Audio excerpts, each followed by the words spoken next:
Hello students, आज फिर से उपस्थित हैं एक और नई प्रॉब्लम के साथ।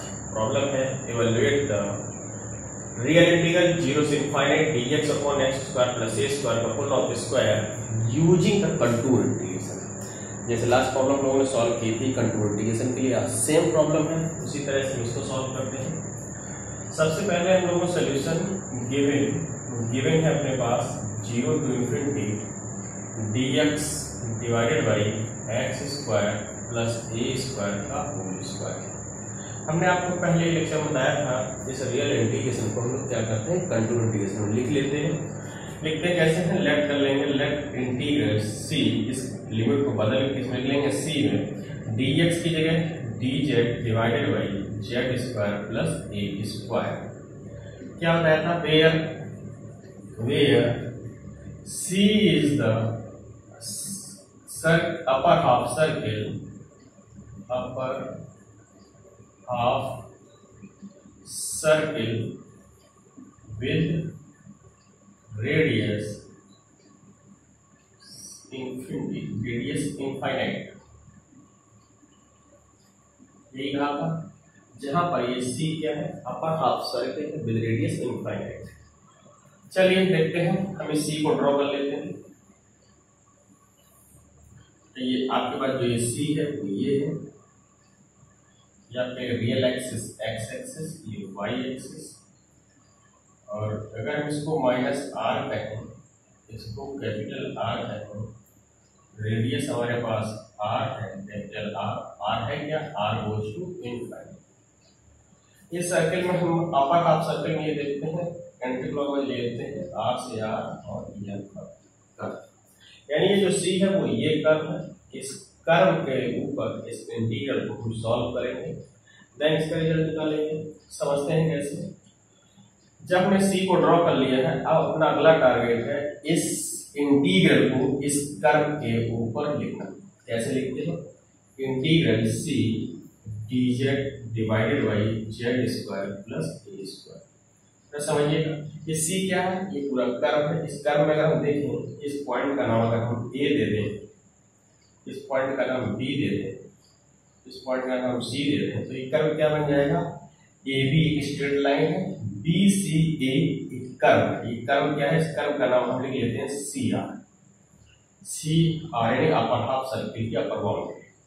इस इंटीग्रल, इस कंटूर इंटीग्रेशन को अगर हम इसको बाउंड्री वाइज तोड़ेंगे तो कैसे तोड़ेंगे, माइनस आर से आर है, यानी ए बी लाइन पर हम देखें, इस लाइन पर देखें, कहां से, माइनस आर से r dz divided by Z square plus A square plus, ये क्या है, ये बाउंड्री का नाम क्या है, सी आर, यानी बी सी ए। पहले इधर से यहां तक पहुंचेंगे, तो घूम के इधर से पहुंचेंगे, हमको वहीं आ जाएंगे। इंटीग्रल सी आर ये है dz divided by Z square plus A square. पर ध्यान दें, अब हम लोग क्या करेंगे, इस इंटीग्रल के सॉल्व करने की बजाय इन दोनों इंटीग्रल को हम सॉल्व करेंगे। आइए हम इस इंटीग्रल को सॉल्व करते हैं। इस इंटीग्रल को सॉल्व करने के लिए हम लोग किस थ्योरम का यूज करेंगे, काउची रेसिड्यू थ्योरम का यूज करेंगे। काउची रेसिड्यू थ्योरम का यूज करने के लिए हमको क्या चाहिए होगा, रेसिड्यू चाहिए होगा। रेसिड्यू निकालने के लिए क्या तरीका होता है, सबसे पहले हम पोल्स फाइंड करते हैं। नाउ फाइंड द पोल, कैसे फाइंड करेंगे, इस वैल्यू को क्या करेंगे, 0 के बराबर लिख देंगे, जेड स्क्वायर प्लस ए स्क्वायर। बड़ा ध्यान दें, ये अपने पास होल स्क्वायर था तो होल स्क्वायर कर लीजिएगा, होल स्क्वायर, ये भी आपका होल स्क्वायर है और ये आपका होल स्क्वायर है। चलिए बड़ा ध्यान दें, now find the pole z square plus A square का होल स्क्वायर इक्वल टू 0। अगर यहाँ से देखेंगे तो z square plus A square equal to 0। यहाँ से निकलेगा जेड स्क्वायर बराबर minus of a square, z बराबर क्या निकल के आएगा, प्लस माइनस आई ए। यहाँ पर जेड का मान प्लस माइनस आई है, जेड स्क्वायर लगा रखा, इसका मतलब इसका होल स्क्वायर लगा रखा, रूट कैसे होंगे, रिपीटेड होंगे, प्लस माइनस आई ए। देखो यहाँ पर जो जेड बराबर वैल्यूज निकली हुई, जेड बराबर plus minus I A is repeated values, क्योंकि होल स्क्वायर था तो रिपीटेड वैल्यू निकली हुई है। हम ये कह सकते हैं जेड बराबर ए आई and minus AI is the pole of order 2, यानी 2 ऑर्डर्स के पोल्स। अब इसके बाद हम लोगों को क्या देखना है, रेशियो किसको फाइंड करना है, इन दो पोल जो पोल्स मिले हैं इन पोल्स को रेशियो किस पॉइंट पे फाइंड करना है, जो पोल्स हमारा इनसाइड द कर्व होगा उस पर हम रेशियो फाइंड आउट कर देंगे। देखो जेड की क्या वैल्यू है, plus A I minus A आई, यानी कि इमेजिनरी एक्सिस पॉजिटिव वैल्यू है, ये इमेजिनरी एक्सिस नेगेटिव वैल्यू है, ये आपके लिए रियल एक्सिस है, ये आपका इमेजिनरी एक्सिस है। जेड इक्वल टू यहाँ मान लेते हैं जेड इक्वल टू आपका ए आई, माइनस ए आई कहाँ होगा, कहीं नीचे होगा जो कि कर्व के बाहर है, हमको उस पर रेशियो निकालने की आवश्यकता नहीं है, केवल हम उस पॉइंट पर रेशियो कैलकुलेट करेंगे जो पॉइंट इस कर्व के इनसाइड होगा।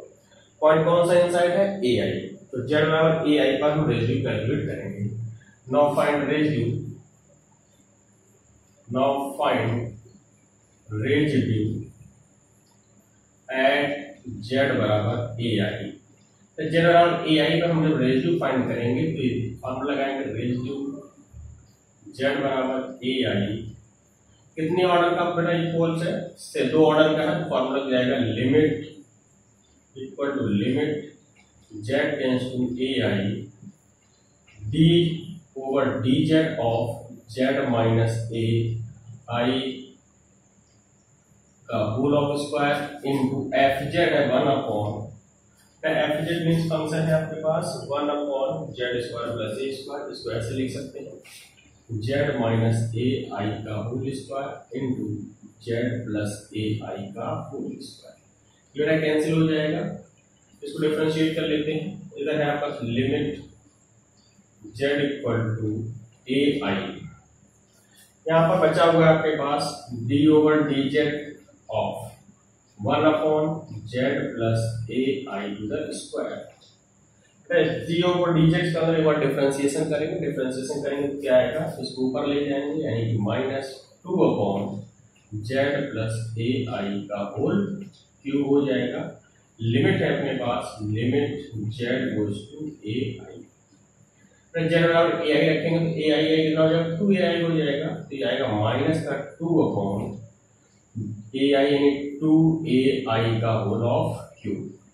थोड़ा सिंप्लीफाई कर लेते हैं, ये आएगा माइनस का 2 डिवाइडेड बाई 8 ए क्यूब, तो क्या आएगा आई क्यूब, आई क्यूब का मतलब हुआ आई स्क्वायर इंटू आई, आई स्क्वायर की वैल्यू -1 बचेगा आई, यानी ये वैल्यू देते हैं minus of I, minus minus plus हो जाएगा 2 अपॉन 2 से कैंसिल हो जाएगा, क्या बचेगा अपने पास 1 अपॉन 4 ए क्यूब।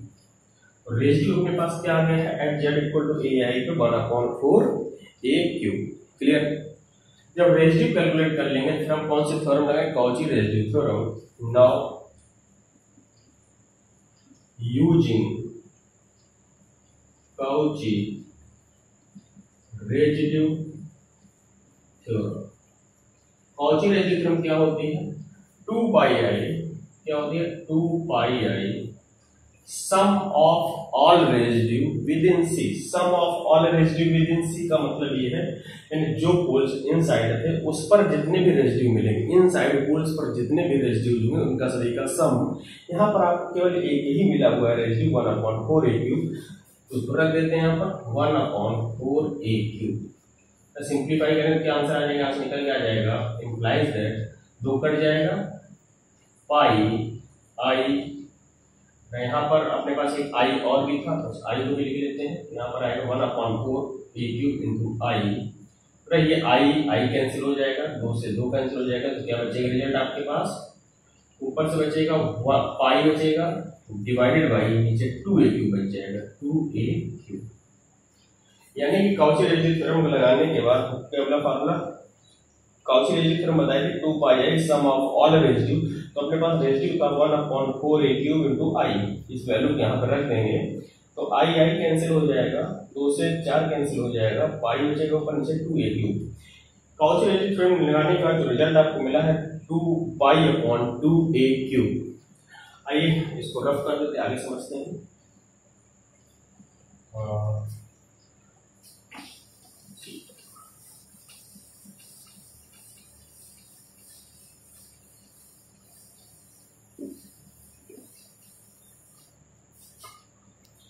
बेटा देखिएगा ये अपने पास क्या था, ये कंटूर इंटीग्रल हम लोगों ने सॉल्व किया था, इसकी वैल्यू थी अपने पास इंटीग्रल माइनस आर से r dz divided by Z square plus A square का होल स्क्वायर, और इसकी वैल्यू आपके पास आई हुई है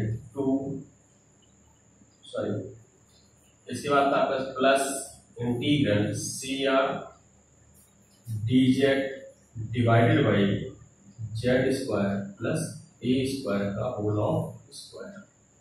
ये वैल्यू आपको मिली है पाई अपॉन, ये रिजल्ट निकला है आपको पाई अपॉन 2a³। आगे देखते हैं हम इसकी वैल्यू, इस कंटूर इंटीग्रल की वैल्यू हम लोगों ने निकाली पाई अपॉन 2a³। ये कंटूर इंटीग्रल किसके बराबर है, इस टर्म के बराबर है, तो इसको इस टर्म के बराबर कर लेंगे। अब देखेंगे बेटा यहाँ पर आर, अपने पास ये आर क्या है, आर पर विचार करते हैं। आर क्या है अपने पास, ये इस अपर हाफ सर्किल की रेडियस है, वो है क्या, आर गोज टू इनफाइनाइट, यानी आर किसके बराबर है, इनफाइनाइट के बराबर है। तो हम यहाँ पर लगाएंगे condition r goes to infinity. R की वैल्यू इन्फिनिटी रखेंगे तो बन जाएगा आपके पास माइनस इन्फिनिटी टू इन्फिनिटी। बेटा ध्यान दीजिएगा, जब हम माइनस आर से आर पर देखेंगे तो कौन सी एक्सिस है, या फिर रियल एक्सिस है। रियल एक्सिस पे क्या है, इमेजिनरी पार्ट पे जीरो होगा, यानी आपके पास क्या होगा, आई वाला पार्ट जीरो होगा, यानी वाई की वैल्यू जीरो होगी। तो यहाँ पर जब वाई जीरो होगा, जेड बराबर क्या होता है, एक्स प्लस आई वाई। तो जब वाई जीरो हो जाएगा तो जेड किसके बराबर हो जाएगा, एक्स के बराबर हो जाएगा, डीजेड किसके बराबर हो जाएगा, डी एक्स के बराबर हो जाएगा। वाई जीरो हो जाएगा तो जेड बराबर हो जाएगा आपका एक्स के, इंप्लाइज दैट डीजेड क्या हो जाएगा, डी एक्स के। जैसे आप क्वेश्चन इनफाइनाइट लगाएंगे तो माइनस इन्फिनिटी टू इन्फिनिटी क्या हो जाएगा, D x divided by x square plus A square का whole of square, plus integral C R dz divided by Z square plus A square का whole square is equal to pi upon 2a³। ध्यान दीजिएगा, ये वाला जो term है कैसा हो जाएगा, r गोज टू इन्फिनिटी, ये टर्म आपको जीरो हो जाएगा। चलिए देख लेते हैं। This implies that integral C R dz divided by, this implies, इसको नीचे लिख लेते हैं, this implies that r goes to infinity, ये टर्म क्या हो जाएगा आपका, जीरो हो जाएगा। जब ये जीरो हो जाएगा, कैसे जीरो हो जाएगा, अगर इस पे विचार बात कर लेते हैं, इसको देख लेते हैं कैसे वैल्यू जीरो होती है, समझ लीजिएगा। आपके पास का इंटीग्रेशन है integral C R dz divided by Z square plus A square का होल स्क्वायर। बेटा समझिएगा ध्यान से, यहाँ पर अगर हम देखें तो ये जो सी आर है, सी आर क्या है, अपर हाफ सर्किल, लिमिट क्या होगी 0 टू पाई। इसको अगर हम कन्वर्ट करना चाहें तो लिमिट हो जाएगी इसकी 0 to pi dz divided by Z square plus A square का होल स्क्वायर। बेटा ध्यान दें, इसको अगर हम पोलर फॉर्म में चेंज कर लेते हैं, जेड है क्या, मॉड ऑफ जेड अगर हम देखें तो क्या आपके पास अपर हाफ सर्किल, यानी मॉड ऑफ जेड क्या आपके पास, अगर हम इससे देखें अपर हाफ सर्किल है, अपर हाफ सर्किल की अगर इक्वेशन लिखें mod z is equal to r, तो यहाँ से जेड बराबर क्या हो जाएगा, मॉड हटाएंगे तो आर ई पावर आई थीटा, डीजेड बराबर क्या आ जाएगा, आर ई की power I theta into I D theta. ये वैल्यू सब्स्टिट्यूट करा दीजिएगा तो ये आपके पास आ जाएगा 0 से पाई dz का मान ये लिखा रखा है आर ई की power I theta into I D theta divided by, यहाँ पे रखेंगे z का मान क्या है, आर ई की पावर आई थीटा, तो ये हो जाएगा आपके पास आर स्क्वायर ई की पावर 2i थीटा प्लस ए स्क्वायर का होल ऑफ स्क्वायर, यही हो जाएगा। देखिए यहाँ पर आर आपके पास रेडियस है, अगर हम इसका मॉड ले लें, अगर इसका मॉड निकालते हैं तो value y less than are equal to equality से, तो हो जाएगा 0 to pi, mod of r बाहर निकल आएगा, इसको बाहर निकाल लेते हैं, मॉड लगा देते हैं, मॉड ऑफ 0 से पाई आर ई की power I theta into I D theta whole divided by R square E की power 2i theta in plus का ए स्क्वायर मॉड इक्वलिटी से जब इंटीग्रेशन ये मॉड इसके अंदर जाएगा तो वैल्यू कैसे greater than are equal to हो जाएगी, उससे बड़ी हो जाएगी, उसके बराबर हो जाएगी। चलिए हम इसको सिंपलीफाई करते हैं, आइए हम समझ लेते हैं इसको यहाँ से।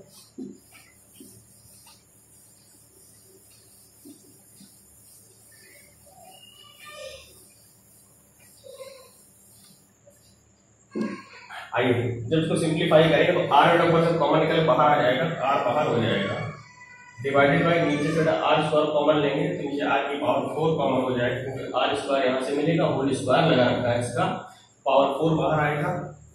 लिमिट है आपके पास less than are equal to 0 to pi, और ऊपर क्या होता है e to power I theta, e की पावर आई थीटा का बॉन्ड निकालेंगे क्या आएगा, e की पावर आई थीटा क्या होता है देख लेते हैं, यहाँ पर लिख लेते हैं, समझ लीजिएगा e की पावर आई थीटा बराबर होता है cos theta plus i sine theta. इसका मॉड निकालेंगे, e की पावर आई थीटा का पावर हो जाएगा under root of cos square theta plus sine square theta.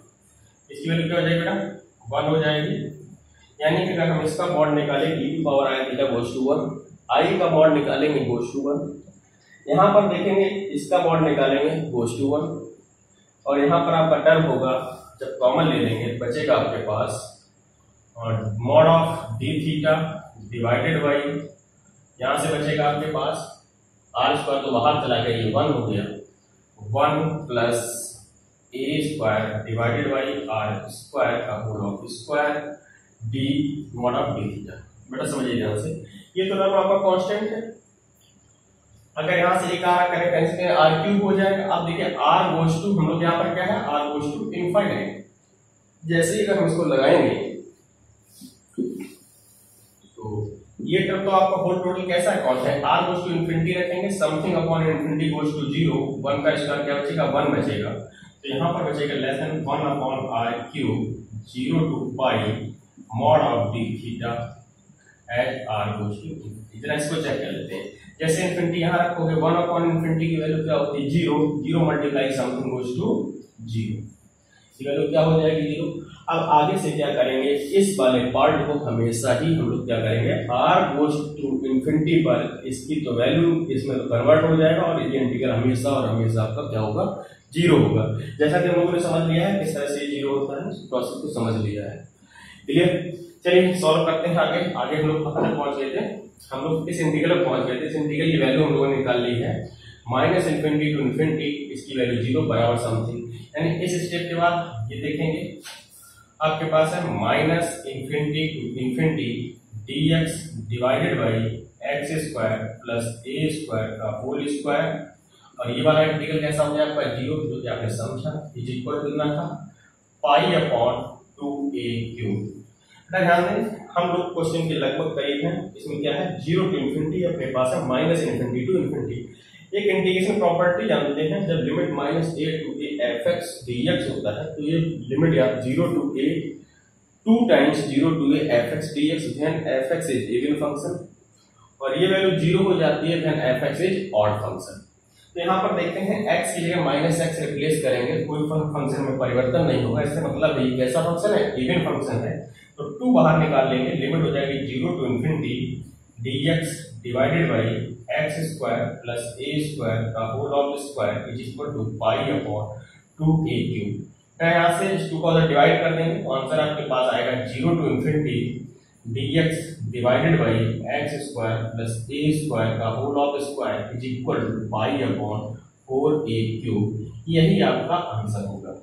यानी इस रियल इंटीग्रल को कंटूर इंटीग्रेशन का यूज करते हुए हम लोगों ने आसानी से सॉल्व किया, 0 से infinity dx upon X square plus ए स्क्वायर का whole of square is equal to pi upon 2a cube, pi upon 4a cube is the answer. Thank you, फिर मुलाकात होगी नेक्स्ट वीडियो में, तब तक के लिए नमस्कार।